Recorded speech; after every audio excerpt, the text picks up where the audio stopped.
For decades, Cliff Richard was everywhere, on the radio, on television, filling stadiums, outselling entire generations of artists. Then quietly, he began to disappear. Not with a farewell tour, not with a dramatic announcement, but through absence. Fans didn't stop loving him. The spotlight simply stopped finding him. And the reason why has far less to do with music than with loss, trauma, and a life slowly closing in on itself. The man who never left, yet slowly vanished. For much of British music history, Cliff Richard was not simply present. He was foundational. From the moment he broke through as a teenager, his career refused to follow the familiar arc of rise, peak, and decline. Instead, it extended across decades with a consistency that seemed almost unnatural. He outlived trends, outpaced younger rivals, and adapted to cultural revolutions that erased entire generations of performers. While others became nostalgia acts, Cliff remained current, charting, touring, and visible. And yet, by the late 2000s, something unmistakable had shifted. Cliff Richard had not retired. He had not failed, but he had begun to pull away. This withdrawal did not announce itself with a farewell or a dramatic collapse.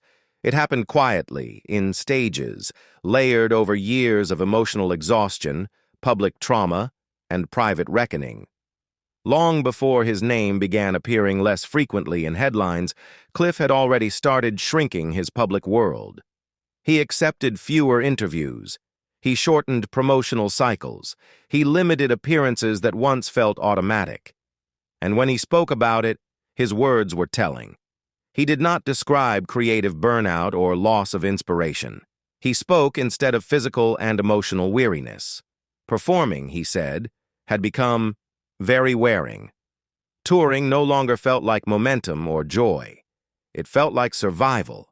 Behind this gradual retreat was a deeper truth about how Cliff Richard had lived his life. His existence had been defined by discipline, restraint, and endurance. He never married. He never had children. While others built families alongside careers, Cliff committed himself almost entirely to work, structure, and routine. That devotion sustained him for decades, but it also left him exposed. As he aged, the absence of a private emotional safety net became harder to ignore.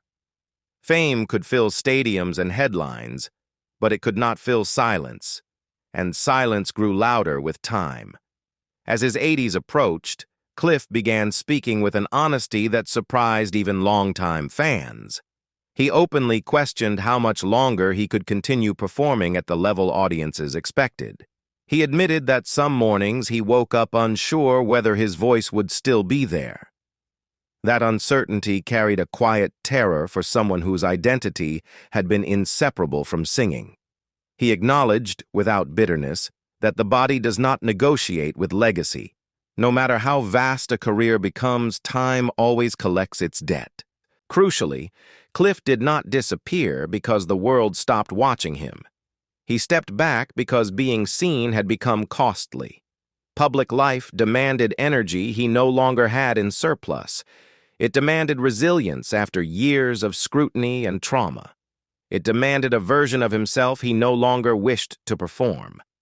Without spectacle or announcement, he began easing himself out of the center, choosing distance over exposure, control over expectation. What many interpreted as disappearance was, in truth, retreat. Not retreat born of weakness, but of self-preservation. The forces that pushed Cliff Richard toward the edges of the spotlight, fatigue, loss, vulnerability, and age, had been accumulating quietly for years. When he finally stepped back, it was not an ending. It was the inevitable consequence of a man who had stayed longer than almost anyone else, and who finally understood that survival sometimes means knowing when to be seen less. The day his life was broadcast to the world. On a quiet August morning in 2014, Cliff Richard was not preparing for a scandal. He was not hiding. He was not running. He was relaxing at his home in Portugal, living the kind of controlled private life he had carefully built over decades. Then he turned on the television. What he saw would permanently alter his relationship with the world. Live footage showed police helicopters circling above his home in Berkshire. Cameras zoomed in as officers entered his private space. Drawers were opened. Personal items were removed. To Cliff, it looked like a burglary, but this was no crime in progress. It was a police raid, broadcast in real time to millions of viewers, after a secret arrangement between South Yorkshire Police and the BBC. Cliff had not been charged. He had not been questioned, yet his name was already being dismantled on air. The allegation at the center of the raid dated back decades and involved a claim connected to a large religious rally. Almost immediately, the story began to collapse under scrutiny. The accuser described a room that did not exist at the time. Police officers assigned to guard Cliff during the event were never interviewed. The investigation dragged on for nearly 2 years, cost hundreds of thousands of pounds, and resulted in no charges. Not one. But none of that mattered in the moment. The damage had already been done. Cliff later described being on his knees in his kitchen, sobbing uncontrollably. He believed he was going to have a heart attack or a stroke. His face, his home, his private life had been turned into spectacle. Countries across the world aired the footage. Newspapers ran headlines before facts. And while the investigation quietly dissolved, the images never did. The psychological impact was severe. Cliff lost weight. He developed shingles. He struggled to sleep. He said his own home felt contaminated, as though safety itself had been stripped from it. He stopped feeling secure behind his own walls. Even the idea of releasing music or promoting a book became overwhelming. Everything paused, not by choice, but by trauma. As if that were not enough, he was later targeted by a blackmailer who tried to exploit the chaos. Though that individual was arrested, the original claim continued to be treated as credible during the investigation. Cliff watched as logic failed him, replaced by optics and silence. When the case finally ended with no evidence, no charges, and public apologies from police, Cliff was legally cleared. But emotionally, he had already retreated. The man who once filled Wembley Stadium was now afraid to leave his house. This was not just a scandal, it was an erasure in slow motion. And it marked the moment Cliff Richard stopped trusting the spotlight that had once defined his life.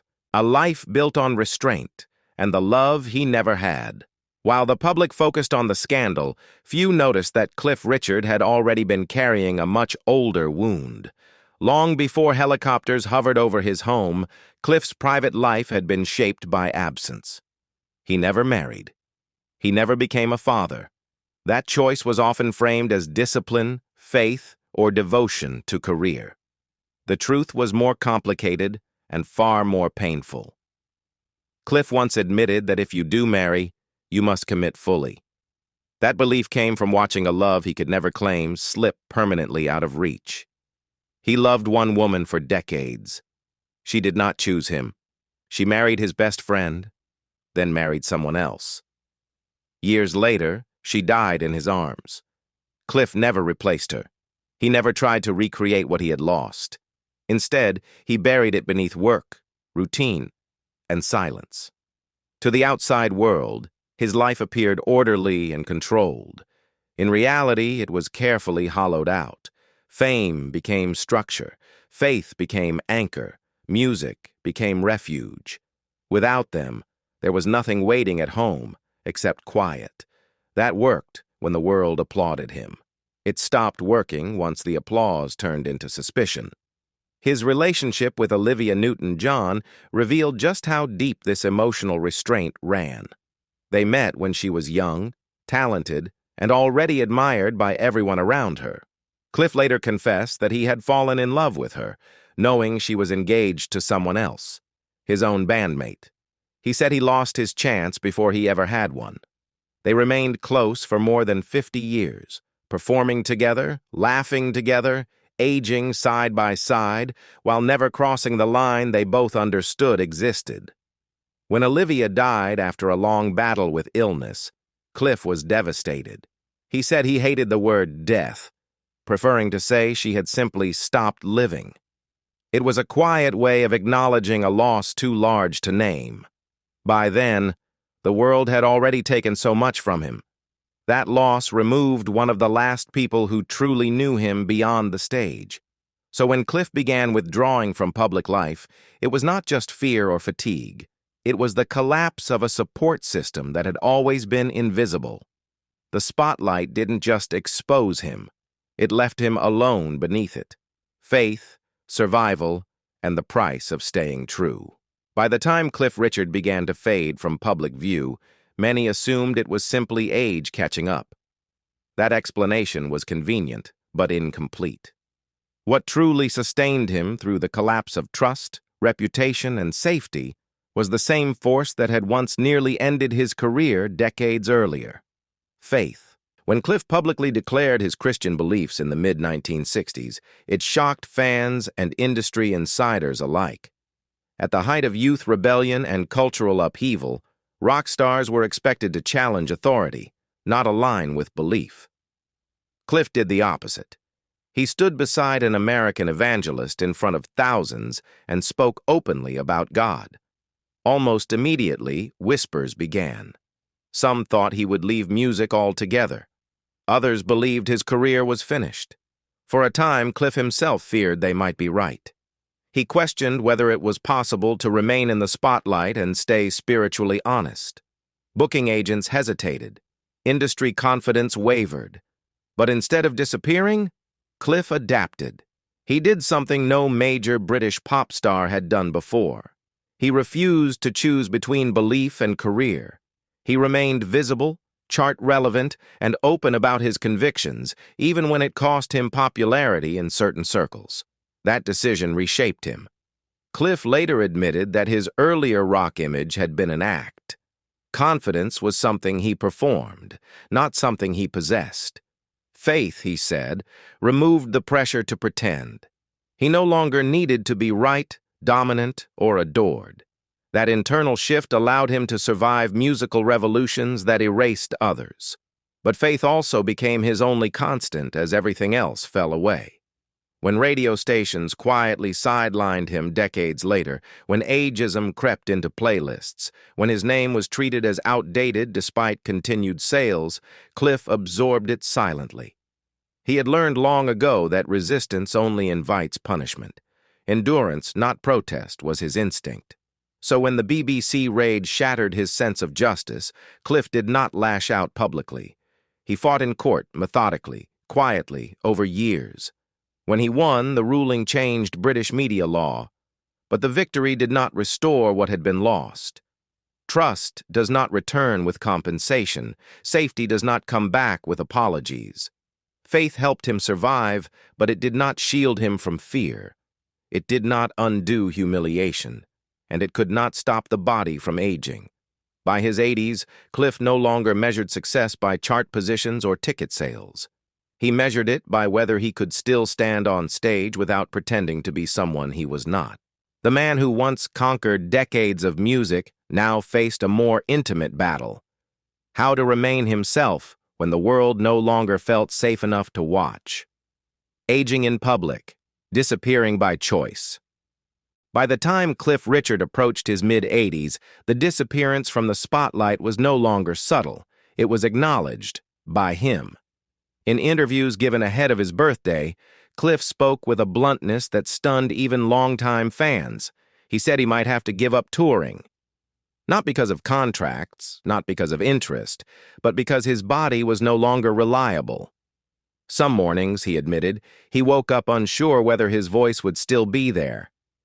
For a man who had lived his entire adult life on stage, that uncertainty was devastating.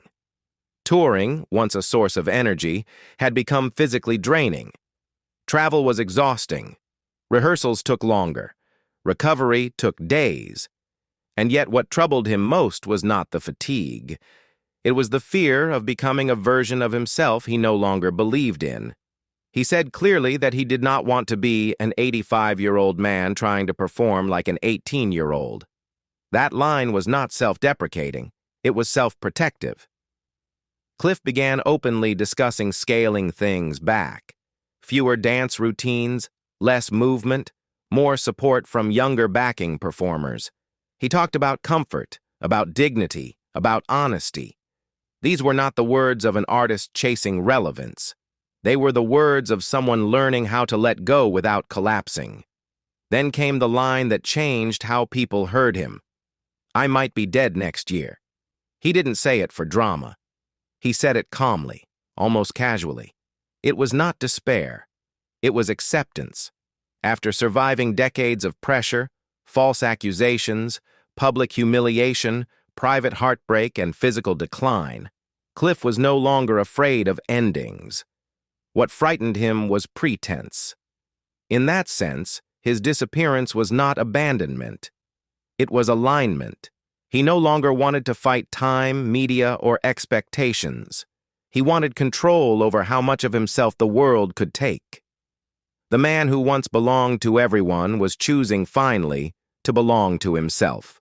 Cliff Richard did not vanish because he failed.